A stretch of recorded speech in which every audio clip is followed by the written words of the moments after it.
కావాలి కావాలి కావాలి రోడ్లు కావాలి ఈజీకాల్లో ఉన్నటువంటి సమస్యలను వెంటనే పరిష్కరించాలి ఈజీకాల్లో ఉన్నటువంటి సమస్యలను వెంటనే ప్రభుత్వం గుర్తించాలి కావాలి కావాలి రోడ్లు కావాలి కరెంటు స్తంభాలు కావాలి కావాలి కావాలి కావాలి కరెంటు స్తంభాలు కావాలి కావాలి కావాలి కరెంటు స్తంభాలు కావాలి We want justice we want justice we want justice we want justice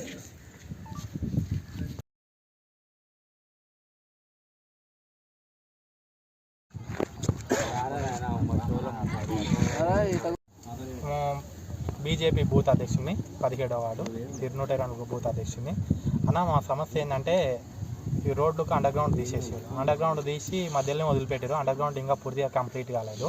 తర్వాత ఏమైందంటే ఈ కంప్లీట్ అయిన దానికి కూడా మొత్తం మట్టి కుంగి లోనికి కుంగిపోయింది. రోడ్డు నుంచి అటు ఇటు బైకులు కానీ ఎలాంటి ఏ వాహనాలు కూడా పోనీకే లేదు. కనీసం మనుషులు కూడా నడవలేకపోతున్నాము. ఇంకోటి ఏంటంటే ఈ ఏరియాలో వీధి స్తంభాలు కూడా లేవు. వీధి స్తంభాలు లేకపోవడం వల్ల కరెంటు కూడా సరిగ్గా ఉండలేదు. ఈ ఏరియాలో ఉన్న ఒకవేళ అంతో ఇంతో కరెంటు ఉన్నా కానీ ఒకటే ట్రాన్స్ఫార్మర్ ఉండడం వల్ల కరెంటు మళ్ళీ పోతుంది. మాకు సమస్య ఏంటంటే మాకు సమస్య తీరవలసిన సమస్య ఏంటంటే ఈ ఏరియాలో వెంబడే సీసీ రోడ్లు వేయాలి. ఒకవేళ సీసీ రోడ్లు అండర్ గ్రౌండ్ పూర్తి చేయాలి. లేదు ఒకవేళ ఇది పూర్తి చేయని విడల మాకు తక్షణమే ఏం చేయాలంటే దీనికి ప్రత్యామ్నాయంగా మాకు చిప్పో లేకపోతే డెస్ట్రోయ్ రోడ్డుకు వేయాలి.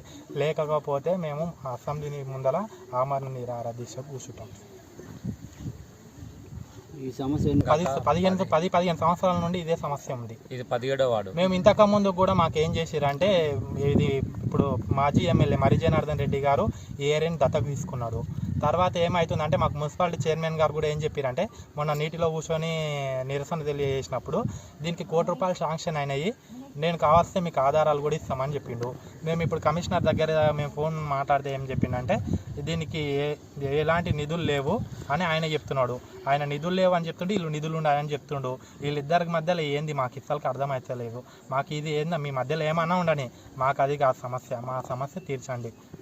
మాకు ఇది మేము వారం రోజులకు చేస్తాము 10 రోజులకు చేస్తామంటే కుదరదు. 10 రోజులకు చేస్తాము వారం రోజులకు చేస్తామంటే రోజు ఒక్కసారి మాకు ఏమొద్దు మా ఏరియాకి వచ్చి పోండి. మీరు మీకే అర్థమవుతుంది. మా ఏరియాకి నైట్ టైం ఏదైనా మెడికల్ ఎమర్జెన్సీ వస్తుంది, ఎవరికైనా హెల్త్ ఇష్యూస్ వస్తాయి. తర్వాత ఈ ఏరియా నుంచి మేము హాస్పిటల్కి తీసుకుపోయే లోపలనే వాళ్ళ ప్రాణాలు పోతాయి. ఈ రోడ్డు సమస్య అలాంటి సమస్య ఉంది. రోడ్డు సమస్య గురించి నేను కూడా మాట్లాడేది. ఇంట్లో నుంచి బయటికి వెళ్ళడానికి అయితే అసలు లేదు. ఆ నీళ్లు మల్లుకొని మడుగులయ్యి రోగాలు వస్తున్నాయి. ఆ స్మెల్కు భరించలేకపోతున్నాం. కాలువలు అయితే అది డ్రైనేజ్ చేసిర్రు, అవి మునిగిపోయి మొత్తం ఇండ్లకి వస్తున్నాయి నీళ్ళు. మేము ఏం చేయాలో అర్థం కాక మేము ఈ పని చేస్తున్నాం. మీరు పై అధికారులు ఎవరైనా ఉంటే మాకు వెంబడే మాకు ఏదైనా ఒకటి చేయాలంటే. ఇది ఏ కాలమ్మా? ఎంతమంది ఉంటారు? ఎంతమంది అంటే లెక్క పెట్టుకోలేదు. 600 కుటుంబాలు ఉంటాయి. 600-700 కుటుంబాలు ఉంటాయి. ఎక్కువనే ఉంటాయి. 500-600 కుటుంబాలు ఉంటాయి. సమస్యలు బాగా పరిష్కరిస్తే మంచిగా ఉంటుంది. ఓటప్పుడు అయితే అందరు వస్తారు. ఇప్పుడు వేయడానికి మాకు రోడ్డు సమస్యలు తీర్చడానికి అంత బాధపడుతున్నారు, అంత ఇది చేస్తున్నారు. మాకు నైట్ అయిందంటే 6 అయిందంటే లైటే లేదు, అసలు లైట్లే లేదు. బయటికి వెళ్ళాలంటే పురుగులు పూసులు పాములు వస్తున్నాయి. మాకు పాములు ఇంట్లోకి పాములు వస్తున్నాయి. స్తంభాలు లేవు, రోడ్డు లేదు, తానికి నీళ్లు కూడా లేవు. మాకు మబ్బ అయితే చీకటిగా ఉంది, పాములు వస్తుండయి. మాకు భయం అవుతుంది. మేమేం చేయాలి? మీరే మమ్మల్ని ఆదుకోవాలి. ఆదుకుంటారా లేదా? ఓట్లప్పుడు వస్తారు, అమ్మ మాకు ఓటేయారా అంటారు. ఓట్లు వేసినాక మీరు గెలుస్తారు, గెలిచి మమ్మల్ని మర్చిపోతారు. మేము ఎట్లా బతకాలి? ఇంకా ఈ మబ్బుల చీకట్లో బతకాలనా? పాములు కలిసి సావాలనా? చెప్పండి సార్ మీరే. మాకు దయచేసి మాకు మంచిగా మేలు చేసేటట్టు అయితే వచ్చి మా ఏరియాను చూసి మాకు స్తంభాలు కరెంట్ వేసి మాకు తానికే నీళ్ళు ఇవ్వండి సార్.